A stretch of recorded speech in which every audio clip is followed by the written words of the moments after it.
The Kalahari, a place that has held my heart captive all my adult life.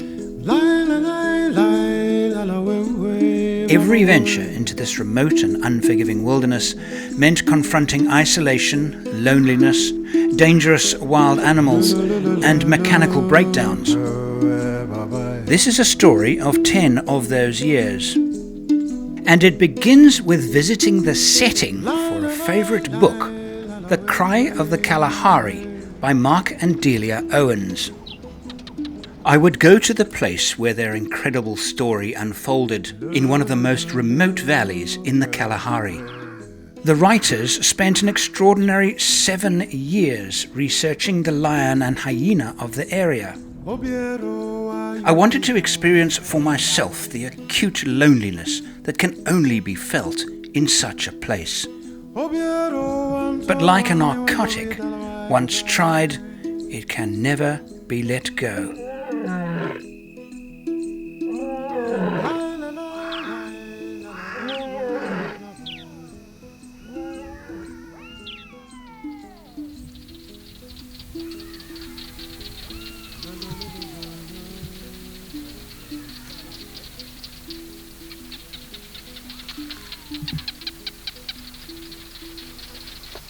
Well, I've arrived in the southern Kalahari, my first night alone. So you might be asking, why is it that I find myself in the middle of nowhere completely on my own? Surely this is an unusual way of travelling. It certainly is for me. Well, this is an experiment. What we're now going to do is travel about 700 kilometers in a north-northwesterly direction through the Central Kalahari Game Reserve, which I understand is one of the very biggest in the world. It is an enormous piece of empty, pristine wilderness, and I'm going to be completely on my own.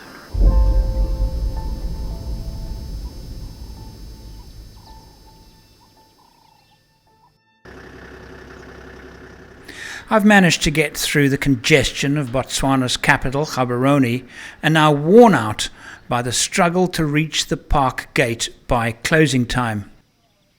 So I'm looking forward to setting up camp and a relaxing evening. Well, it's taken 3 days to get here.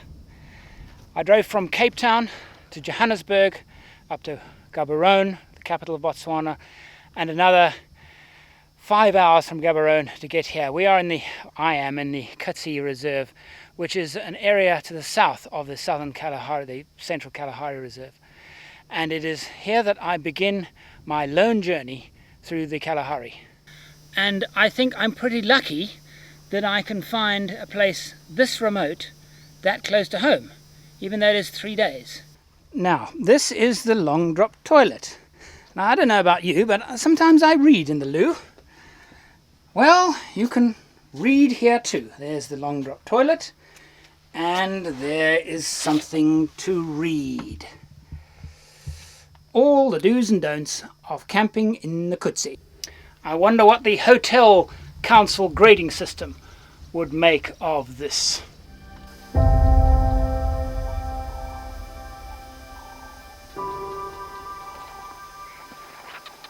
was just filming the sunset a minute ago, and a small antelope just came out of the bush, came right here close to me.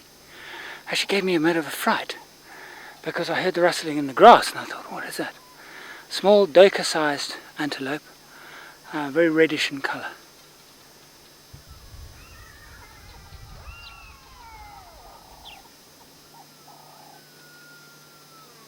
Now I hope you can hear that.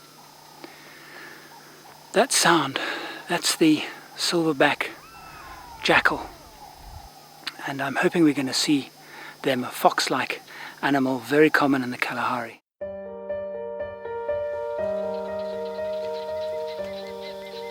Well, here I am, first night alone, cooking myself a little bit of meat. I'm actually thawing it out because the freezer is working so well. It's rock solid. I didn't think it would be working quite so well considering the short time the meat has been in the freezer, but it's rock solid. Feels a bit strange, I must admit. I feel incredibly at peace. I've got another 8 nights like this, all on my own. I wonder how I feel at night 8. Will I want to go back into civilization, or would I like to spend more time on my own? I really don't know.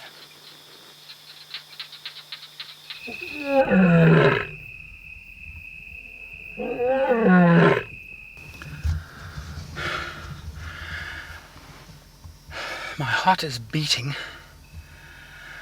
I was just next to the fire, next to the car. It's about 7:30, just relaxing. I heard the strange noise. There's a lion, and he's right here. He started roaring. So, I had stuff outside, all the car doors were open, and I didn't think that there would be a lion around. So I quickly ran around, closed all the car doors, and I'm sitting in the driver's seat thinking, well, how am I going to set up camp to go to sleep? Because wherever the lion is, it's very, very close.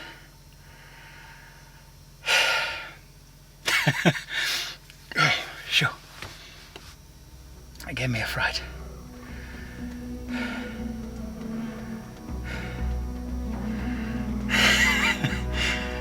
Boy. But I've been in situations with lions before, but I've never been on my own, you see. So normally somebody would get out and probably sit on the roof rack with a bright torch and look around while other people set the camp up or do whatever's necessary, put stuff away, and get ready for a night's sleep. But I'm on my own. I feel a little uncomfortable walking around with my back to the bush. My heart was racing, and it still is to an extent. I'll quickly try and sort this out without looking behind me. I have made an arrangement so that I can actually sleep in the car. I just hope the fridge doesn't disturb me too much. But as I do this is not what I expected, but racing. I suppose I should have known it. There are lions here. Now there are definitely lions here and they're close.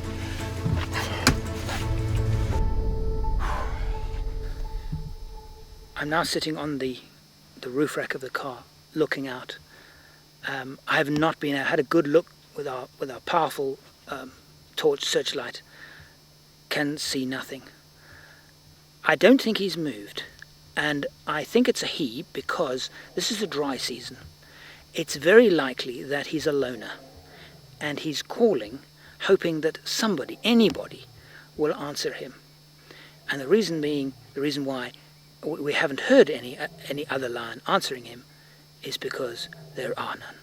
The dry season means that the game has scattered and the lions have scattered with them. Trying to get it sighted in. Did actually get fairly comfortable inside the vehicle, but the noise of the fridge turning itself on and off was a little bit annoying. But the lion is still out there. He's been calling about every 15 minutes or so, but now he's calling. His call is much shorter, much quieter. I think maybe he's giving up and maybe he's going to sleep, which is exactly what I'm going to do.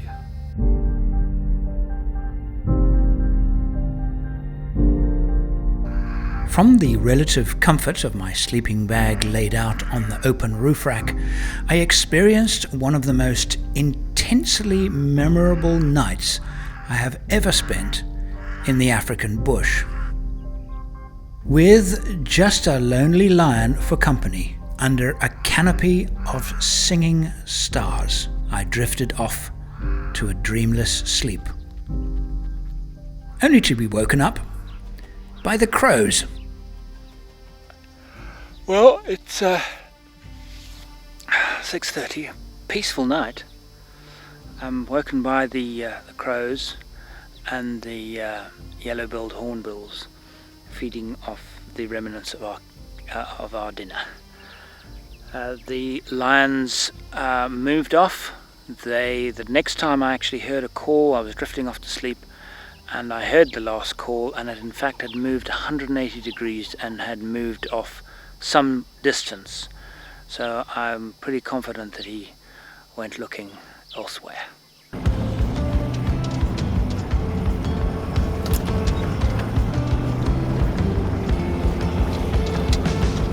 We've just passed the last pan on the Kutsi Game Reserve map. The Kutsi Game Reserve map, the areas that are commonly visited by visitors to Kutsi.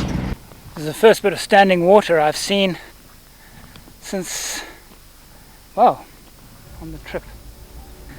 Obviously a man-made concrete surround to it, but this is the type of Kalahari that I love so much. The absolutely bleak landscapes, flat horizons. And if one would stay here for a little while, animals would come here because there won't be any other standing water for many, many miles around. And this is in fact the same pan as I visited in 1990. Here's another one of these fantastic pans in the middle of this great open expanse of dried desert soil. I'm no tracker. If you ask me, that is a lion footprint. Which means I must return to my vehicle. I decided to check the tire pressures because the going in the sand is starting to get a little bit difficult. And of course, tires are quite warm. Not much rain falls here. This is actually the first time I felt just ever so slightly nervous about the whole experience. The truth is, even though I am a very experienced desert traveller, doing this kind of remote trip on my own is a first for me. The pans around us here are actually part of the Kutsi group and are managed by the wardens of the Kutsi Park. But up ahead of us, up north, from here to Kade, there's nothing, absolutely nothing. I think it's extremely unlikely that I will see another human being. Well, 238 kilometers is going to take me, I don't know how long. I have to work it out. I'm averaging, probably cruising speed on these tracks 30 kilometers an hour. So that's quite a long time. I'm not sure if I'm going to get there today, but I'll see. I promised myself that I would reach this intersection before having lunch. I've just taken the distinct turn to the west. It's 1:30.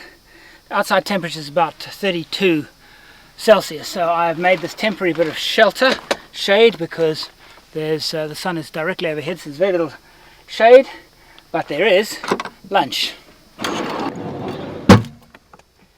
which consists today of some biscuits. How do you open these things? I know, I'll write to them.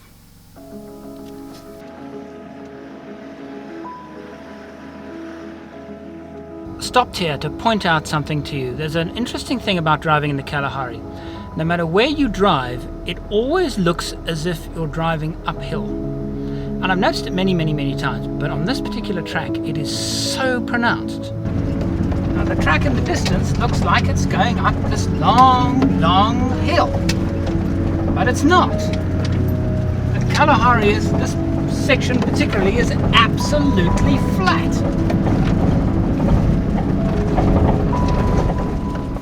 Bad news. I've got a flat tire. That's all I need. Just gonna have a look. I think it's the right front.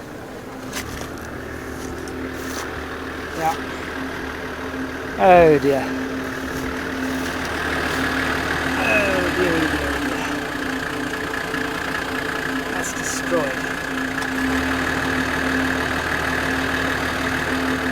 That's quite scary actually, because that tyre now cannot be used, even when in a tube. Can't be repaired and can't be used. And I'm not even halfway.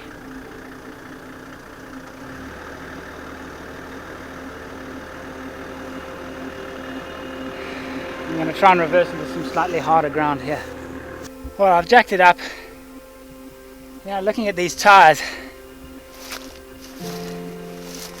these are tyres that are supposed to be all-terrain.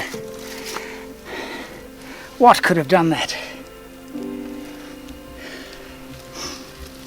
What could have actually pulled the middle out of a tyre like this? Big question is, what do I do now? I mean, I can replace it, but I've only got one more spare. And this tyre has been so badly damaged that I can't even fit a tube and keep it running. It is trash, complete trash.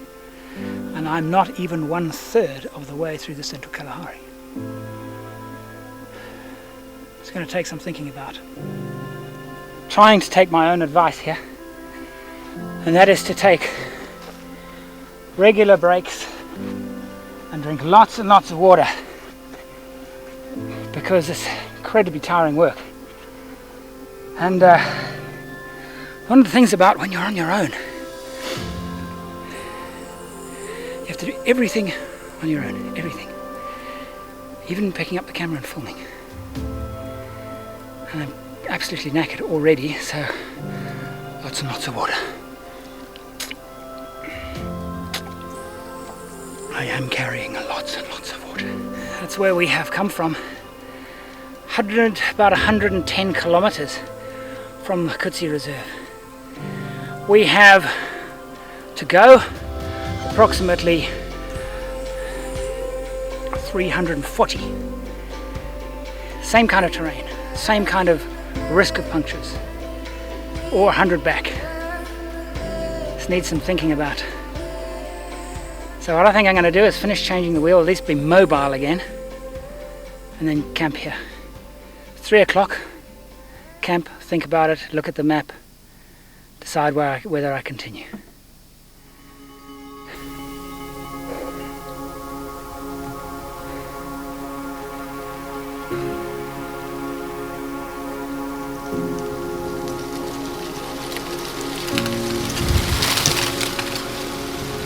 Doesn't look so good for my trip. And I'm going to go back to the intersection where we had lunch and then travel another 4 kilometers south to a lovely set of pans. But I'm doing it very slowly because from where we had lunch to where we hold the tyre was 1.9 kilometers. What made the hole in the tyre? Because there was nothing wrong with the tyre at lunch. Something along here made this hole in the tyre. What? And I've already gone back about 1 kilometer. Can see nothing, and it doesn't make a lot of sense to me. Not experienced this before. I expected that I would find a big heavy stick, log, half buried in the sand, and nothing. Because in that kind of puncture, the tyre loses air within seconds, not minutes. Just driven over this piece here. This is Mapani, and it's incredibly tough wood. It really is. It bends, but it doesn't break easily. This is dead. Now a live or just dead piece of Mapani like this, sitting in the middle of the road, you drive into that, that can go straight into the sump, straight into the sidewall of a tyre. It's awful stuff. I was wondering if this might have been the cause of somewhere along the line, something like this ripped up our tyre. Probably the kind of thing that will damage a vehicle. After a rejuvenating shower, it's now time for me to look at what's happened and make a good decision. You know, I have to reflect on what's happened today with the puncture. What has happened here is perhaps a learning curve for myself and for other people. Imagine if I had finished the trip and it had gone really, really smoothly. People seeing the program might say, oh, I can do that. And they might not be as lucky. unlucky, you see. So maybe the reason why this has happened, and I can't continue on the trip. We are not even 1/3 of the way across the Central Kalahari Reserve. And I have to ask the question, would I set off with only one spare? No, I wouldn't. Secondly, I don't trust these tyres. Would I travel across the desert on my own, carrying one spare and suspect tyres? No, I wouldn't. It's 7:45. I can't remember when I've ever been in a place so quiet. There's no sound, nothing, not an insect. The geckos are sleeping. I must say I'm feeling lonely. I think the lion last night gave me a bit of a fright because it was so close, wasn't it? So I built a kind of a laager here, some protection. I feel a little bit uncomfortable. Don't feel quite as relaxed as I did last night. Apprehensive. I think maybe I'm apprehensive about the trip home.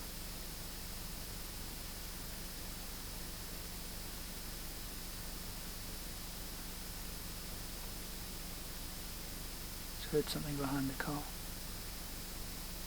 Could be just the wind, but there's very little wind.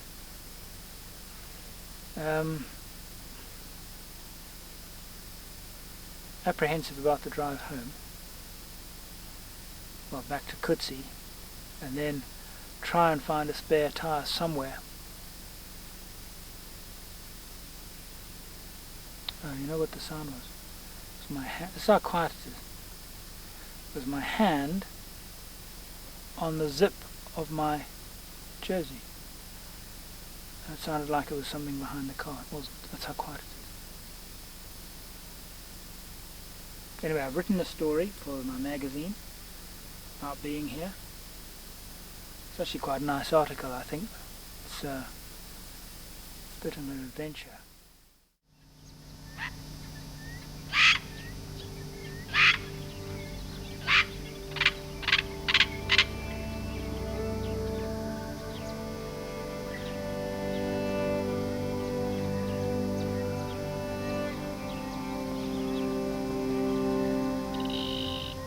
It's 10:07.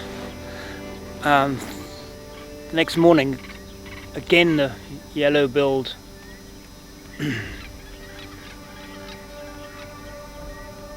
my brain isn't working this morning. So, have I completed my objectives?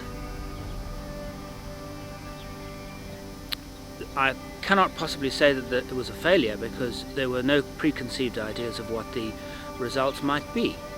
So has it been a success? Most definitely, because the idea was to find out if personally I enjoy being completely on my own, and secondly, in a broader sense, what do you actually need to do a trip on your own? And one of the things that I have learnt is thorough and complete uncompromised preparation is absolute necessity, and I fell short in the tyre department. Personally, do I enjoy being on my own? I enjoy the days immensely. I don't enjoy the nights. I feel insecure. I feel lonely at night. So now it's a case of saying, well, are the days worth it? The good days worth the not so nice nights and evenings? Last night I spent my time with my telescope, which helped a lot because it kept my mind busy. Although the wind came up and the dust came up and the sky wasn't great, but I had a fantastic view of Jupiter and 4 of its moons. Absolutely beautiful. While some of my objectives were reached, the main one was not. So it is with regret that I turn around, but knowing that I'll be back to try again.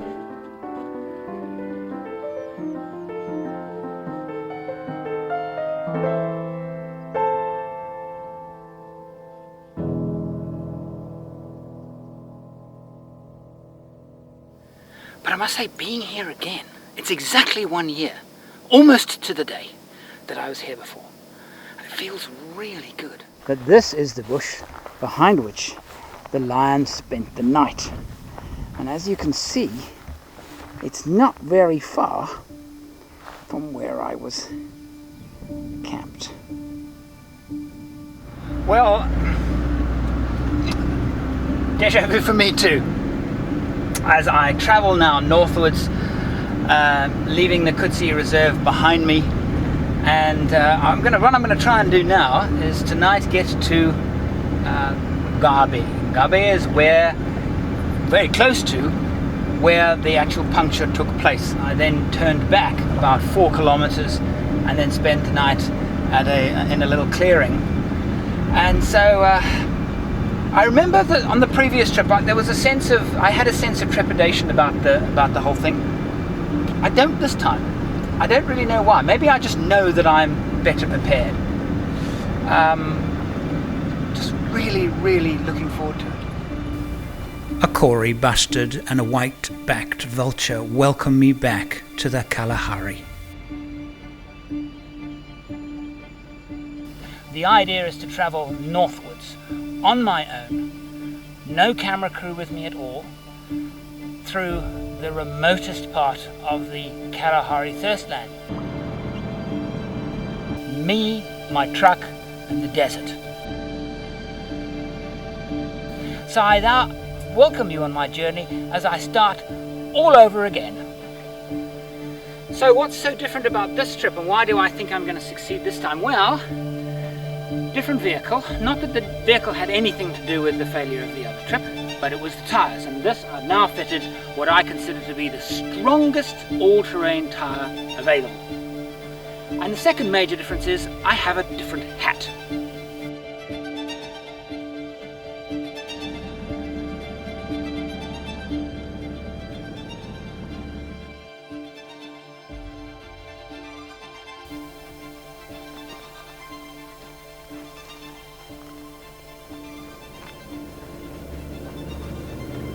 One of the characteristics of this kind of bush track in the Kalahari, you don't actually steer the car, you point it.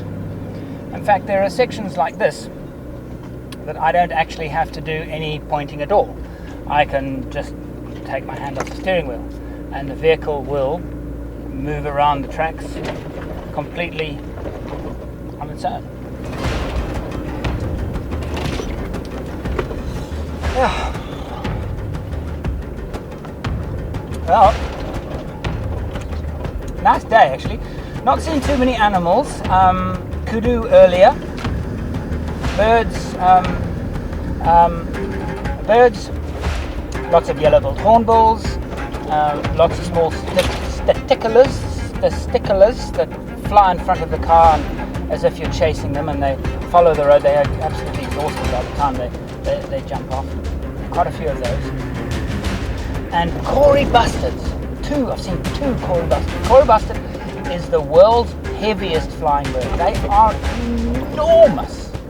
And 2 of them I've had really, really good view of them. They'll be right in front of the road, and they take off like this with enormous wings, and the wings are wide, much wider than the car, much wider than the track ahead. And then they lift off. Amazing. Really something.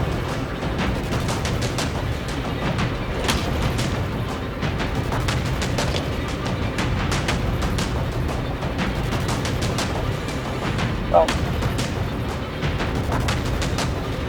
about it. Nothing else to say really.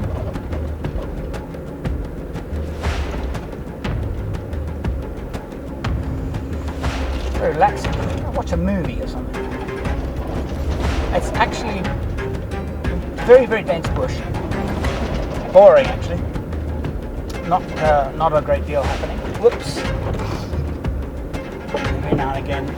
Can't really tell if it's going to follow the track quite as well as you would like, but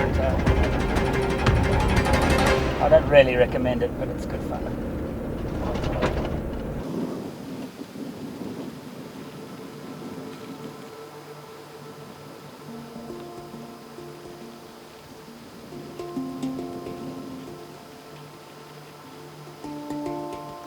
the intersection. Kade is 155 kilometers that way, and that's the route we're going to take. And this is the intersection that I stopped and had lunch and took some photographs around and photographed the vehicle on. Later investigation found that the right front tyre was going down. Precisely 1.9 kilometers down there is where the tyre let itself go.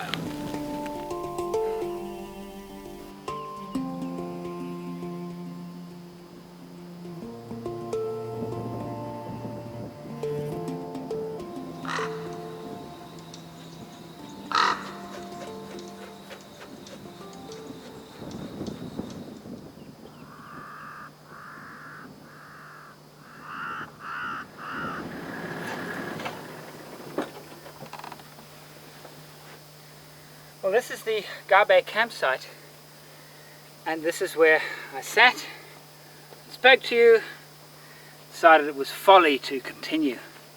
We've made really good time today. It's actually felt much easier, and I'm not sure why. So I think this is where I'll spend the first night and let you know some of my thoughts on why it's been easier and why it's going to be easier. To my dismay, that I have no lighting at all, no lights. The trouble is that I left my car away from my home for 3 weeks after a shoot in Mozambique. We was fully equipped for that shoot, left it fully equipped, jumped in it, bought supplies, filled up the water and left without doing a double check. And my two little LED lanterns are gone, so what I have to do now... Could it be that the lessons learned about being better prepared from my first trip hadn't quite got through? I must now make up some lighting from the bits and pieces of spare parts that I'm carrying. It's crazy. We used it. We used it in Mozambique. It's in the car, but I can't find it. Can't think of anywhere else to look. So here you go. This is the spare light, the bulb from a spare indicator, or yeah, it's a brake light. Soldered that on. Now all I have to do is wind this on.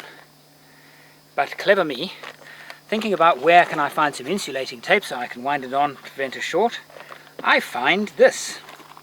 It's not a camping lantern, it's a camera light. Plugs into a power source, gives a nice light. So, see if it works.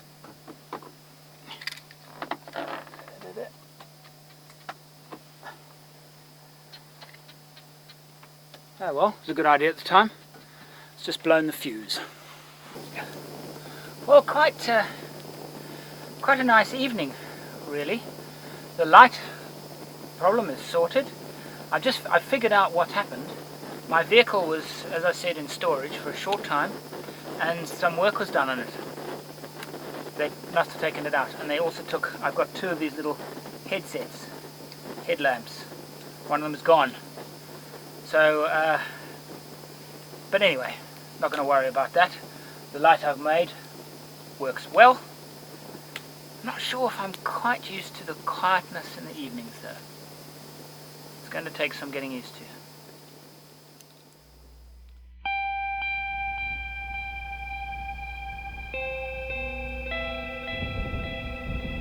Oh, morning. Really nice night. I actually slept in the car. I have 3 options sleeping arrangements. I can take a few things out of the car and then sleep in the car.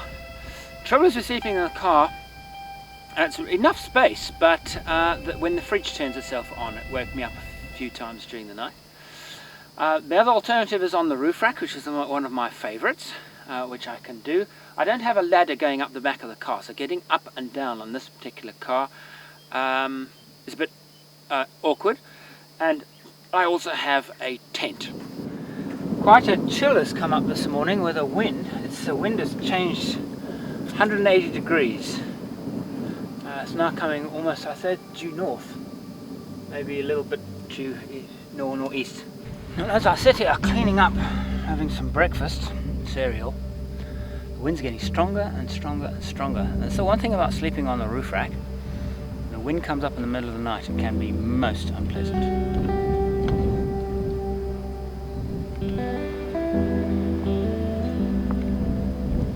Twenty to 8. Traffic. Imagine it. I haven't heard a thing. Hardly any birds. Nice place though.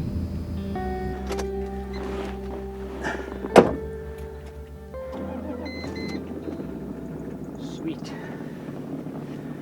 Sweet, sweet, sweet.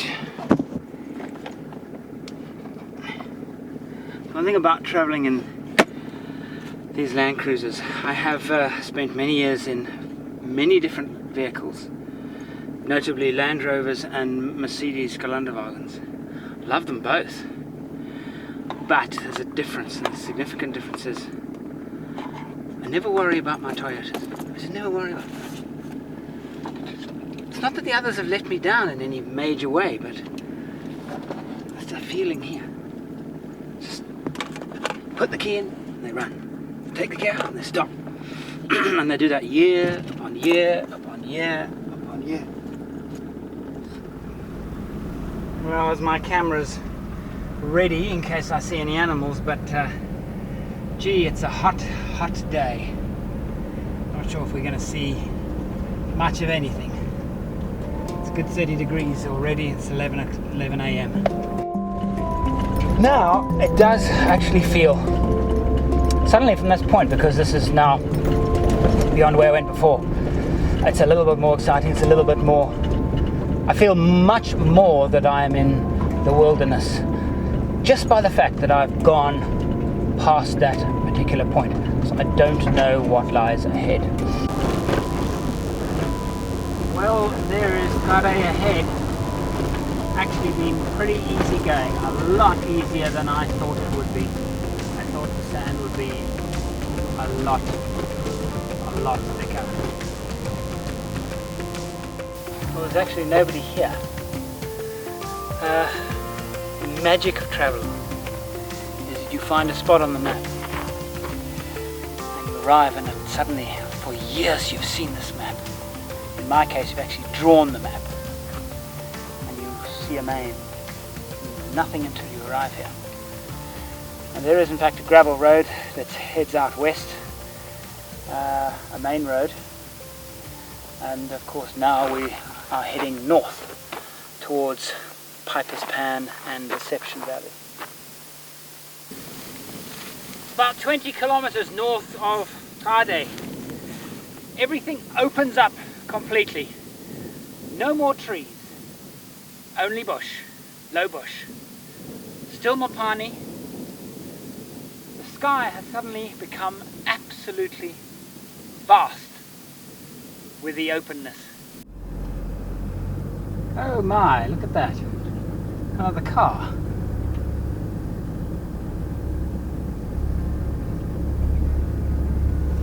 Oh.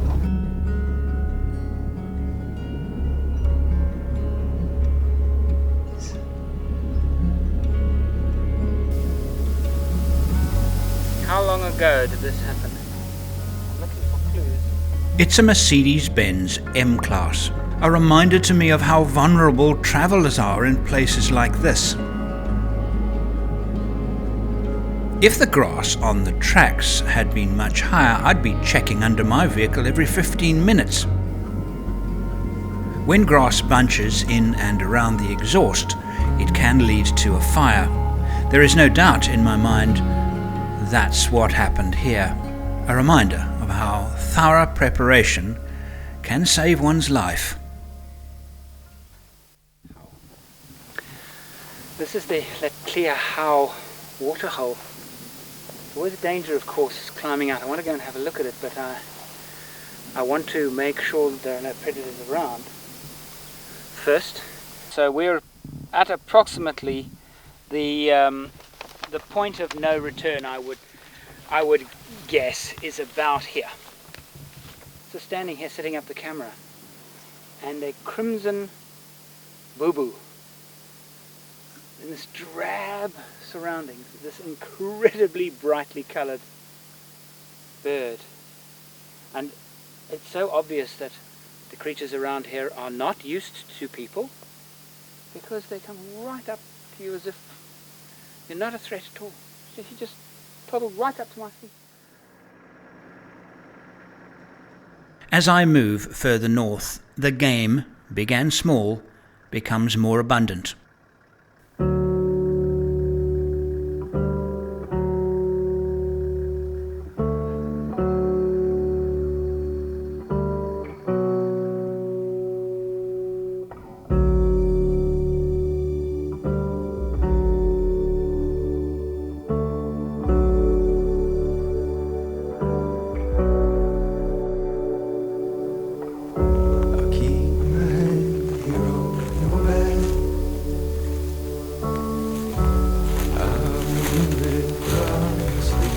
Look at this campsite.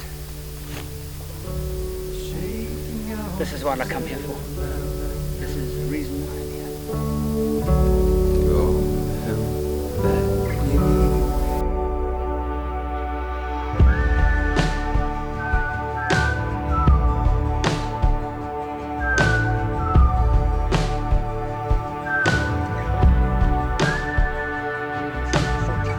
Put it on just like an evening dress. Break to the right, sway to the left. In the morning everything is spent, and I make my way back home.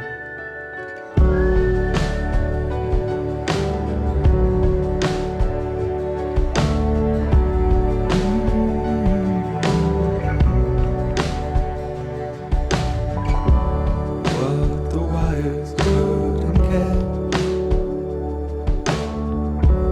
fails to give certainty, and the world serves around on the edge of all we see. That sound is the motivation for this trip. A book by Mark and Delia Owens called The Cry of the Kalahari. The cry they talk about is the cry of the jackal. That cry. The other cry they write about is the cry that the Kalahari should remain the pristine wilderness that it is. And it is quite an extraordinary place. Without question, my favourite place on earth.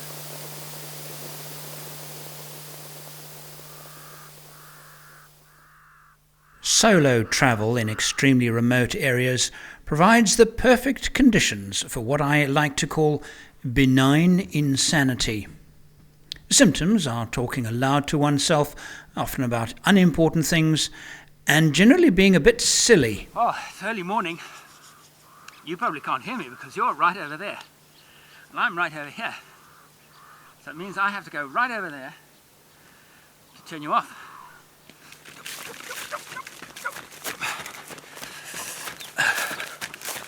Morning exercises.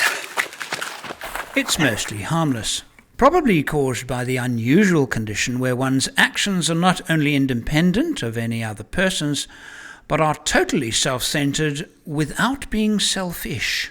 And the difference between this trip and the previous trip, apart from the hat, this time I'm not just carrying one little camera, as you can see. I'm carrying two cameras, this camera and that camera. Now if you turn around to look at you, you're just going to see the sunrise, so just stay where you are. One's actions have no effect on any other person in any way. That's strange.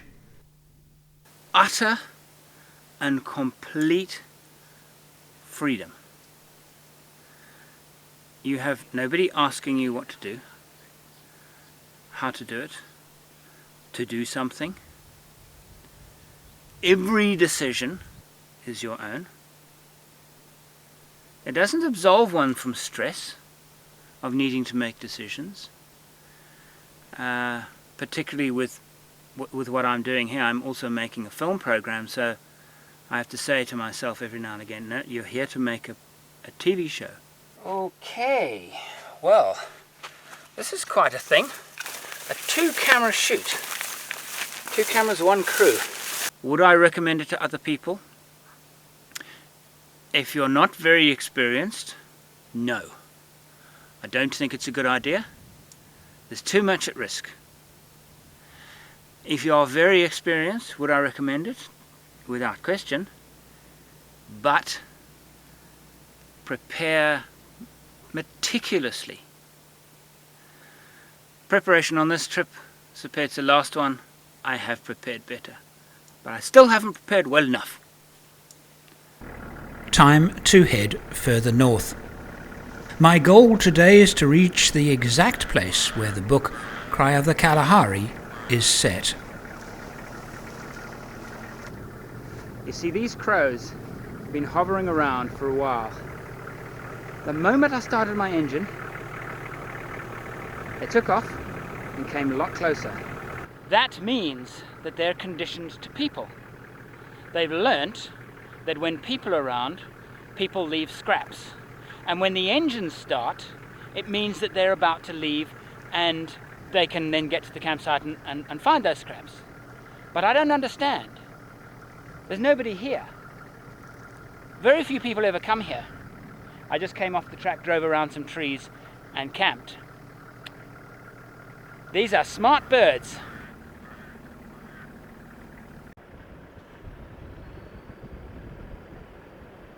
This is Deception Valley, distinctive as the road moves north.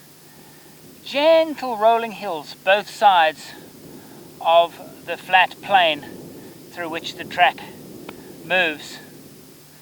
This is the area that Mark and Delia Owens centered their research to write the book The Cry of the Kalahari.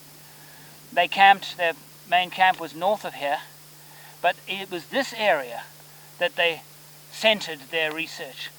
Their research focused mostly on the lions and hyena of the area. Alas, I've seen none. Their findings warned of the lessening numbers of wildlife, and their forecasts have largely been realized. Driving experience today has been quite different from the past 2 days because I'm taking it really, really slowly. I've got plenty of time to get to Deception. It's characterized by these wide open plains dotted with tree islands, and as one gets closer to each tree island you get a new set of animals, and under almost every one there will be a group of mostly springbok, gemsbok, wildebeest, so a giraffe. I first came here in 1992, and it is exactly the same. When I came here, they had just been through a terrible drought, and since then the rain has been much better. Even recently the rainfall reports have been very good here, but I don't see the evidence of it. It looks as dry and as arid as it did in 92. This is exactly where I camped, underneath these trees. The tree island up there is the tree island that Mark and Delia Owens used as their base camp. And that tree, my wife and I took up watercolor painting for the afternoon, and we painted that tree. One thing though, this island has changed. I was hoping to spend the night here. So I've moved north 500 meters and found another tree island, and this one's even better because it has a secret. And the secret is evidence that it is actually the tree island on which Mark and Delia Owens, who wrote this fantastic book, set up their camp. And they spent 7 years here.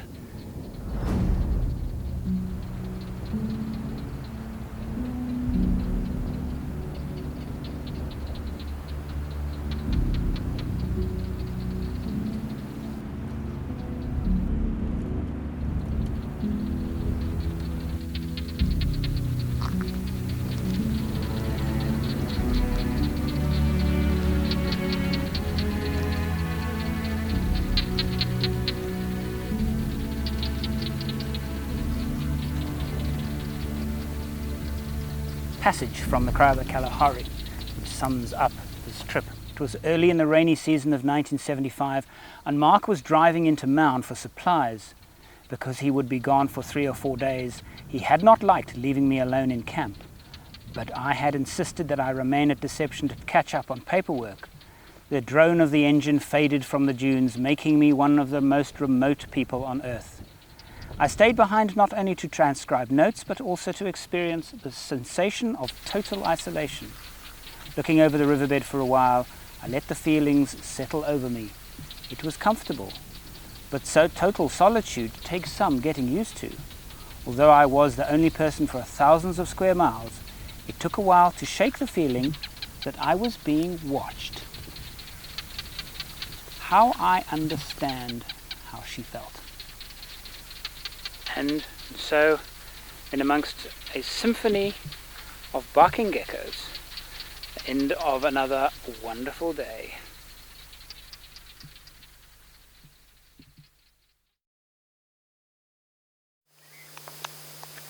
Well, we're both having our breakfast, and we're both having the same thing, a nice crunchy muesli. Now, fuel consumption wise, done quite well actually. Got to the refueling point without having to use any jerry cans, which is quite a bit better than I thought. So what we're going to do now is go off to the Makari pans. The route to the place that I want to go is across a short section of pan. The pans are never advisable to drive on your own. It's a good time of year, they should be dry, but apparently they did have some rain in June. Very uncharacteristic. So I'm a little bit concerned, and if it looks bad, I'm just not going to go. It's just too dangerous I just really don't want to get stuck in that area. It's very, very remote. I am now leaving the world of Mark and Delia Owen's Cry of the Kalahari and going to, by my reckoning, the most beautiful place on Earth. It will mean a couple of hours on asphalt and gravel to reach the track that leads to Sawa Pan. Sawa is part of the vast Makari pans, remote, stark, unforgiving. I first visited the Makari in 1972, and since then it has become a favourite obsession of mine. But in 2006 I was taken to a place that very few people even knew existed. Look at the colours. Look at the colours here. And this combination of gold and brown, but you've got to get up there and have a look at those baobabs. They're nearly as tall as you are. 2 islands called the South Islands. So now 3 years later, it's my goal to revisit South Island. The trouble is, if the pans are wet, South Islands, even if I wasn't alone, would be near impossible. And alongside these tracks are recent signs of the thick, cloying mud that can be encountered on these pans. And I've got to try and find the track to them. There is a track, but finding the intersection is going to be a challenge, because it's not a place where people go. Oh, I love this place. I just love it. I don't know why I love it so much. Something about it. It's scary at the same time as being amazing, and the sky is enormous. And yeah, I'm going to be careful though. Nah, I'm not going to be foolish, particularly with the water around. It means that there was a lot of rain in the winter time, which is very unusual.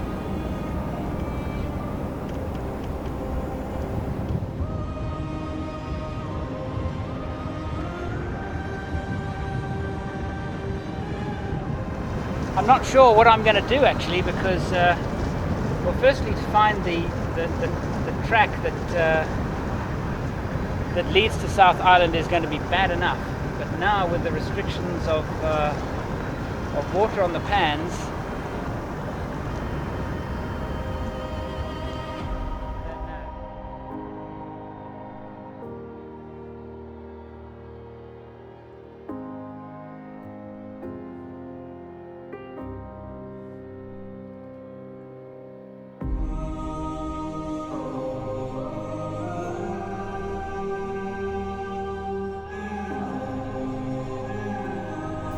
I reckon I'll probably have to go to Kubu. I'm not sure if I want to risk it on my own.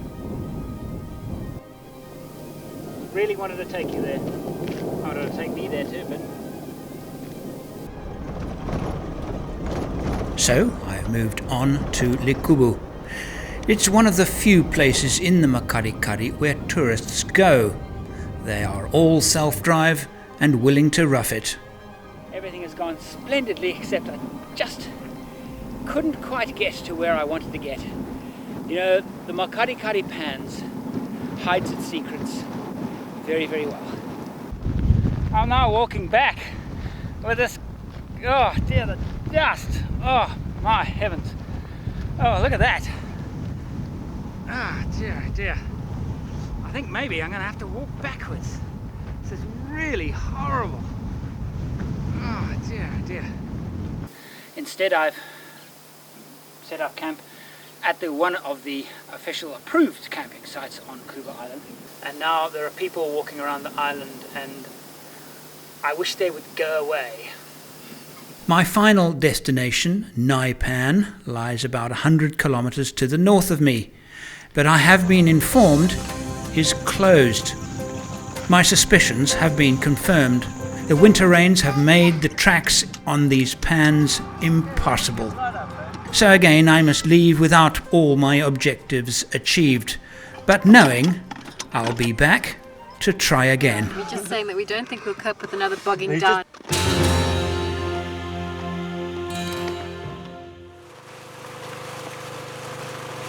It's 2013. Longing to quench my insatiable need for a Kalahari fix, I'm back on Sawa Pan. On the pan's perimeter, nomadic cattle herders water their beasts from shallow wells that give up mildly brackish water that the cattle have grown accustomed to. This time though, to help me reach South Island, I'm not solo, but travelling with a friend. It's Paul Marsh, an expedition travel expert who I've known for over a decade. But this is our first ever trip together. We are going to try and make it to South Island.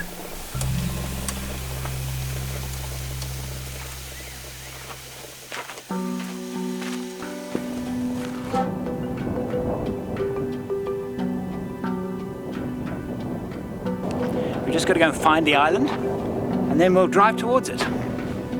There's two smudges. There's that big tree there which we could take a bearing on. If we got to that, we'd probably be very close to where it is.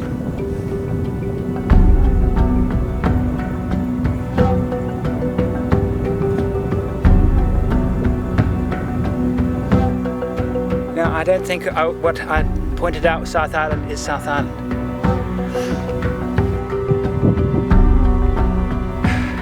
Is head in that direction until we see open pan. When we see open pan, we will see the island.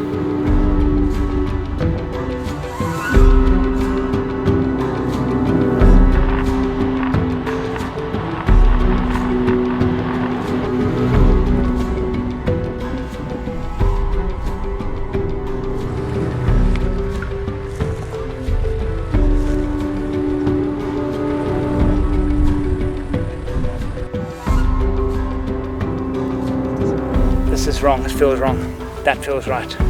But I'm guessing, I don't know for sure. We're so close. It's quite a big area of open pan, but it actually looks quite...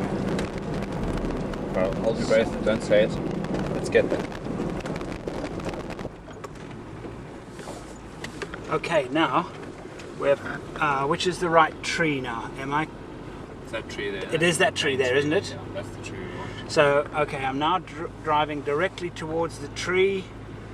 Where's the shadow? Is there a point? We don't have any horizontal, vertical. It's right behind us. Okay, I've got a line on the... that bit in the middle? On the bottom? Yeah.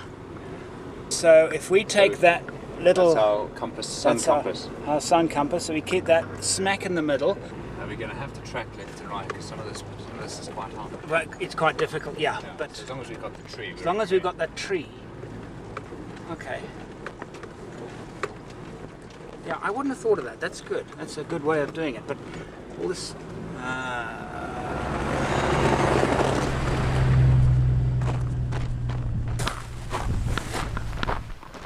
Oh, we can finally see it. Definitely it over there. The ground is starting to become quite soft. You can feel it on the tires. Here are our tracks here. It's very dry, which is quite good. Almost 2 hours to get to this point. I actually misjudged where it was, but we have definitely found it. So, as long as it stays hard, I'm talking about the ground, we'll make it. There are no tracks to the island, and obviously because every time it rains, the tracks from the main road to the island just get washed away. But the track around the island doesn't, because it's on very hard ground. So this is an incredibly remote spot, and you'll probably find that, you know, a dozen, maybe 2 a year would actually ever come here. It's just too difficult to find. Unless you know it's there, there's no reason to head out, you know, in this direction.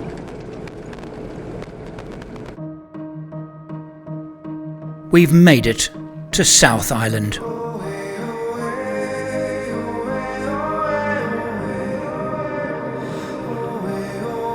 I've waited so long to come back that a few more hours isn't going to matter. I'm going to wait for the magic hour of sunset. Right, lunchtime on Sauerpan to celebrate. And to help me hold back, it's a customary lunch break of biscuits and cheesy things. This is a liver pate purchased in Angola, my expedition in 2010. It's been in my camping box ever since. It's never left. Yeah, it's only 10 years old. And it's only 10 years old.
I wish cameras could smell.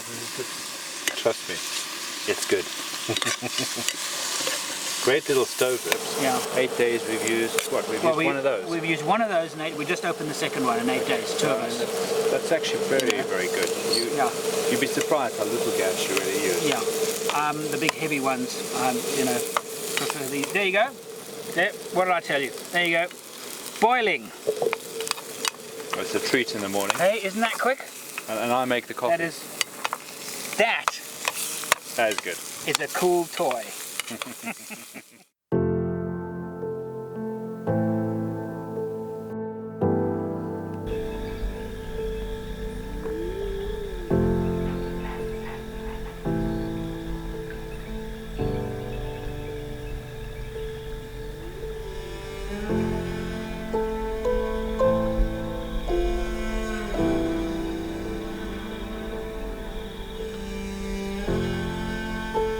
This has been the most amazing trip. To be in a place like this is the pinnacle of all expeditions. It's just magic, this place. That's why we do it. This place takes your soul and it sets it free. And it gives you space to think.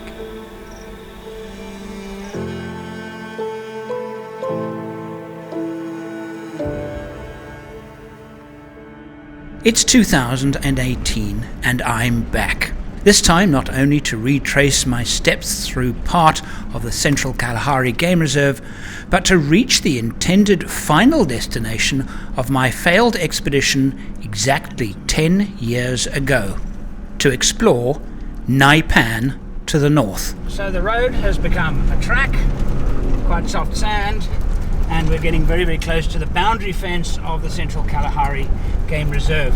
They control access quite strictly. And how long that is, where is that, and how much time, I don't know. It's, but I am thinking about dropping my tire pressures because it's getting thick. Because we're going to get stuck if we continue like this. Let's do that. This time I'm also not solo, but with my wife, Gwyn. The route to Naipan goes through the Central Kalahari Game Reserve, and we have 1 hour to get to the main gate at Tade. 60 kilometers of this at an average speed of 30 kilometers an hour is 2 hours. This is a nail biter. Our average speed, I mean, is going from 30 to 40, occasionally to 45, back to 30, and we have approximately 30 kilometers to go, and it's exactly 1 hour until they close the gate. It is a nail biter. Stay with us, folks, as we do our best to get into the reserve this evening, and I hope we do, because there are not too many campsites around. Very, very thick bush and very, very thick sand. Whew, this is going to be close. Okay, do you want to talk to us? Yeah. We just came across a signpost. Sorry, didn't film it. No time to stop. The race is too close. It said we are 24 kilometers out and we have to do that in 40 minutes. So we might make it. If the road doesn't deteriorate, we'll make it.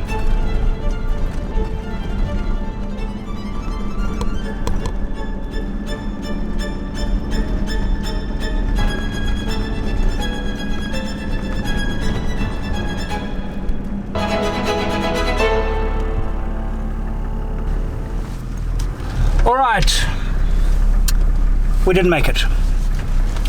It's dark. The last thing I want to do is to have to set up camp in the dark, and the area inside the reserve will be very similar to this. So we've decided to pull over and camp. We found a little bit of an opening here, a little flat bit here. It's very pretty, and this is where we'll spend the night. We really gave it a good shot, but I think we would have got there on time, but dark. What's the point in that? So we did try our best, but that's where we are. We'll camp here the night, and yes. Oh, we saw elephant dung. Haha! Elephant. There are elephant in the area. Yes, and in fact, Gwynnie, this is. I'm on my way. What are those tracks? It's freshly turned earth. Oh wow! Isn't that's elephant? Look at it. It is. Something's different. Look, that's elephant, Gwynnie. There is elephant. Oh, wow. Look. That is without question That's elephant. a very fresh elephant track. No Shit. question. Are we There's in another. Oh, there's his dropping. We're not in his path, are we? Well, yes. Well, this is his path right through here. That's not particularly new. Okay. But those tracks weren't, that we've now walked all over. No, I think that they were the same age as him. It makes sense that that's what's happened. That means that there were elephant here, a big group here. There's obviously a big group enjoyed this place and spent a bit of time here. That's pretty nice, actually. Yes, it is. That's really pretty great. Exciting, actually. We're in. Botswana will always be elephants for me as a result of our year at Delta Camp. Yes, synonymous with elephants. Absolutely. Yes. All right, shall we set up camp? Yeah, I reckon. How was your night? I slept well last night. Nothing happened at 2:10. Ah, what happened at 2:10? You were completely dead to the world. You were absolutely dead to the world. An elephant shook the tent. You lie. The whole car did this. I heard this enormous noise. I thought, it's an elephant. I just knew with it, my processing brain from waking up to realizing that is an elephant's trunk on the roof of the tent. Oh, well, I can sleep through a bloody earthquake, obviously. You could. So I unzipped. And you looked in an elephant's eye. No, No, you lied to me. not an elephant's eye. He had walked off and he was behind them bushes there. You weren't lying. There are tracks. There's a track there as fresh as it comes. Look at them there and there. I mean, that one's really fresh. Even here. Yeah. There might be more. But I must say, you never get used to it. You know, getting very, very close to an animal that size. That size. You never get used to it. But anyway, I'm sure we'll have a few more as time goes on. You and I broke a fundamental rule of camping. Well, we even spoke about it last night. But we were so shattered. We said, have we parked in an elephant's track? And you said to me, yes, we have. Let's go and look at the dung. We parked directly on an elephant's track. Yeah, so the lesson is don't camp when exhausted. He actually shook the thing, but woke me up. Yeah. Well. We won't do that again. Gave me a big fright. Idiots abroad. What can I say? You know, we've probably got about, I guess about 15 minutes to the gate of the national park, and then we'll be spending the night inside the great Central Kalahari Game Reserve. See that? By and large, big game is concentrated inside the game reserves. Though, as we've already proven, that's not always the case. But 10 years on, a lot has changed. Visitors are strictly controlled, and more tourists have discovered this part of the Kalahari. On the road now from Kare for about an hour on this track. Average speed is about 35 kilometers an hour. We have 70 kilometers to a place called Piper's Pan. It's just beautiful. It's a kind of Kalahari vista that I absolutely adore. At the moment the bush is quite thick and is starting to thin out like this and become more and more picturesque.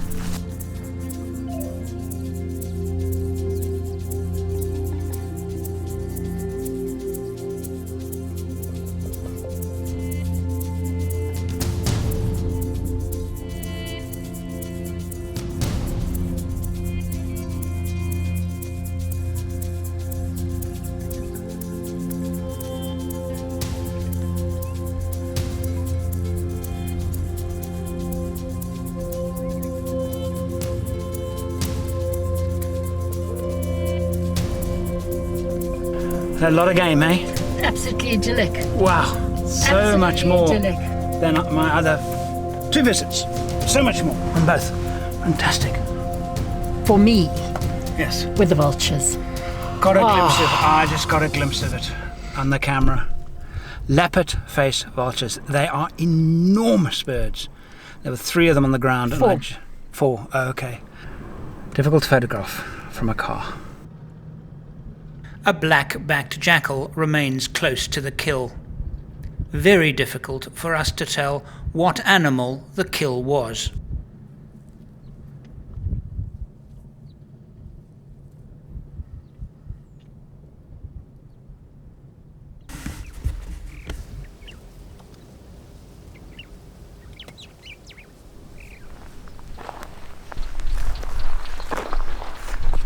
There's a Sunday waterhole. We are surprised to see that there There are no animals around, which means there must be standing water in other places that we don't know about. But normally, time like this, this time of year, animals would come here. However, the bush is in such good condition that it suggests to me that there's been a lot of rain. It's actually looking fantastic. Remember, if you're in a place like this, keep your wits about you. You've just got to be aware of things around. It's a wildlife area. There could be any kind of animal around. So one has to be cautious. This is amazing. There's a springbok that has just come down to the waterhole while I'm sitting here. It's not too worried about me, and it's coming down for a drink.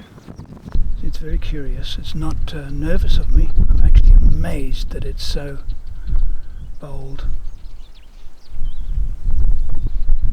Not perturbed at all about me. And if I stand up now, it will probably run. I'm going to stand up very slowly and see what she does. It's also time for me to get back closer to the vehicle. The bush is quite thick here, and predators could appear at any time. I'm going to walk away and see what she does.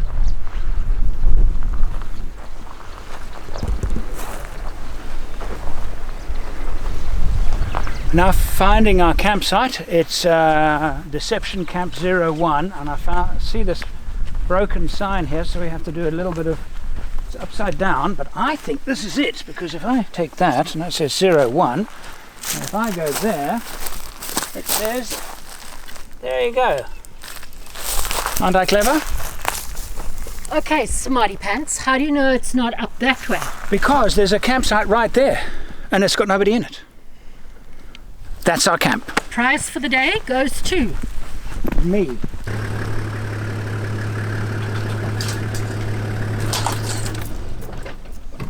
Lovely. Quiet.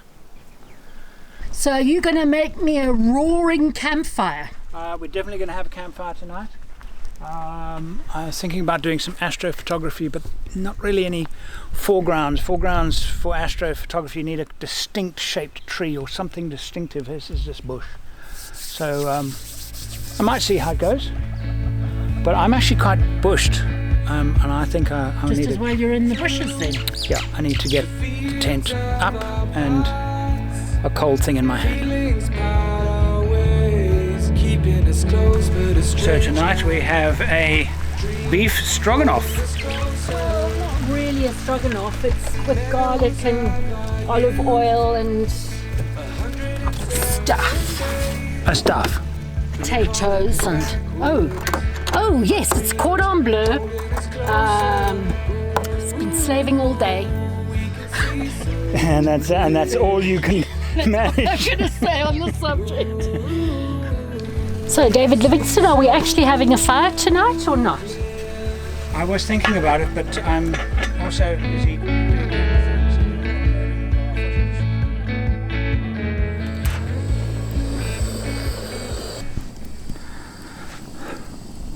Today has been an amazing day. Just such an amazing day in the bush, and that beautiful moment with that springbok ram that came to drink, and it wasn't startled by my presence at all. I just moved very slowly, never moved towards it, turned my back to it, which gives it an indication. If you turn your back to an animal, that actually relaxes them, because it was a wonderful moment. It was really a truly wonderful moment for me to actually be that close to an animal, and it wasn't scared of me.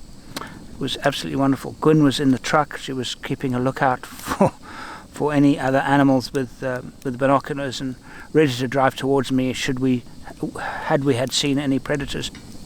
It's been an amazing day.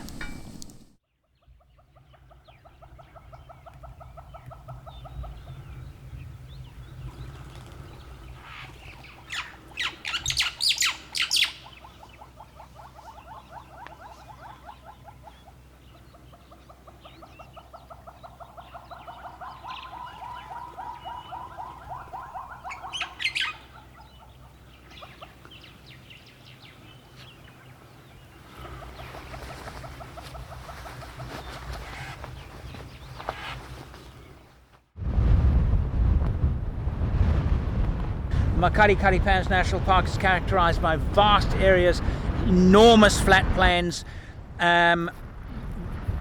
migrating animals, but here of course you can see lots and lots of cows, and we've got to go through a few villages to get there. But this is basically the lowest portion of Botswana in terms of altitude. This area was once a vast lake, and it's not a plateau, it's actually a sunken area, very, very, very flat, for hundreds of kilometers across, is the original lake bed of that ancient lake that once covered almost all of Botswana. Nice to see elephant crossing the road. Not that many countries left where you can just drive on the public roads and have to slow down every now and again for elephant. Makes it special. It's turned a bit chilly actually, the wind's come up. It's turned very, very, very chilly. Hey, what are you doing? Now we're at a town called Rockops. Rockops is typical little town in Botswana. It's got a fuel station, we're filled up.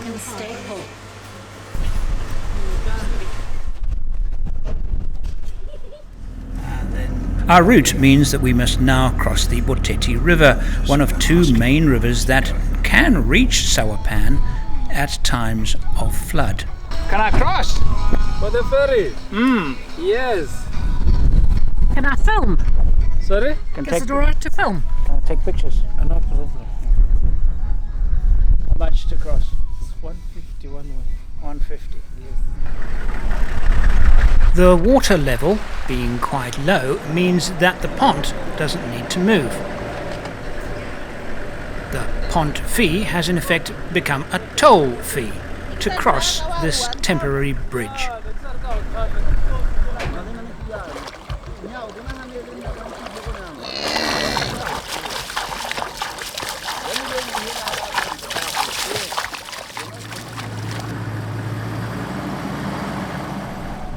So we've done some things.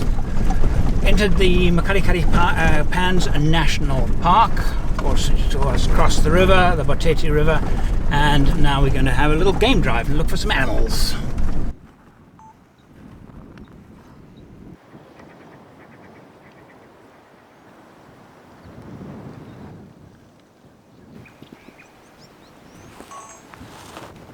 This area is quite well known for the zebra migration. And I think we're actually seeing part of it now because there are hundreds of animals here.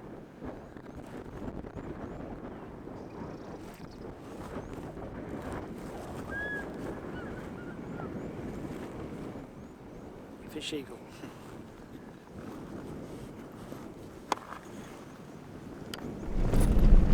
I've got a photograph on this very track, and I've used it in many of my books, of me topping up petrol in the Land Rover V8, and it's a narrow bush track and I'm standing pouring fuel from a jerry can, which I remember now was on this very piece of track. How's that from memory? That was probably shot, well, 1992. What did you have for breakfast yesterday? I have no idea. So we're going to a place called Baines Baobabs.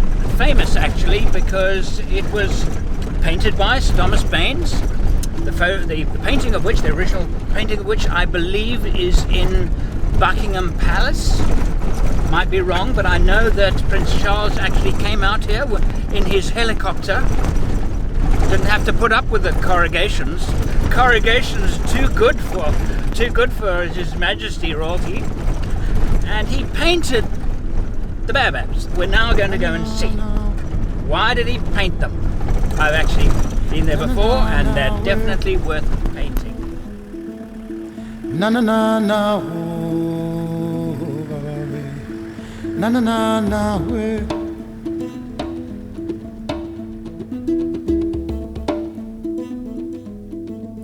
Undegero la way bye.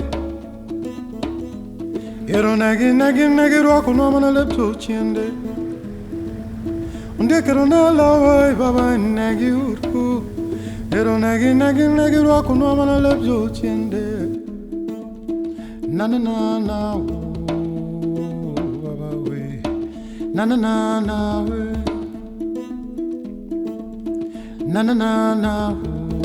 And now, 10 years on, Naipan and Bain's baobabs lie in front of me.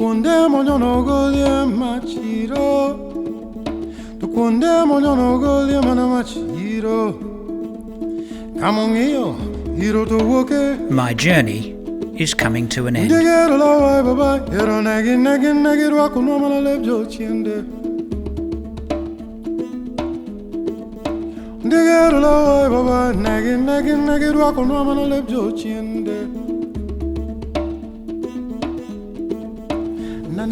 It's quite smooth in a rough sort of way, and it is like rock to touch it. It is so solid. It's not like wood.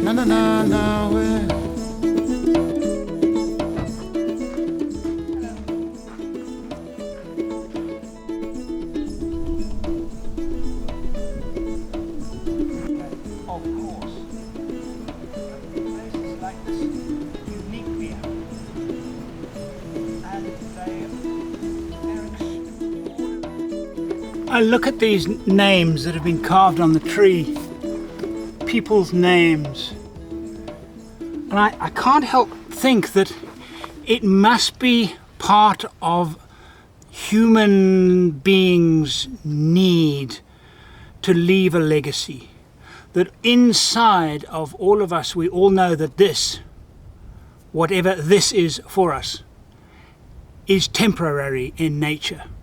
And we want to leave something behind.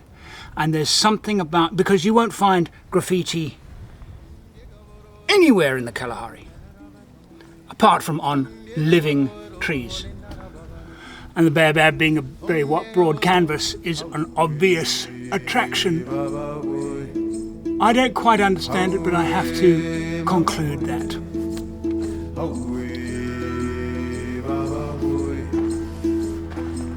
The Kalahari to me is like a string of pearls.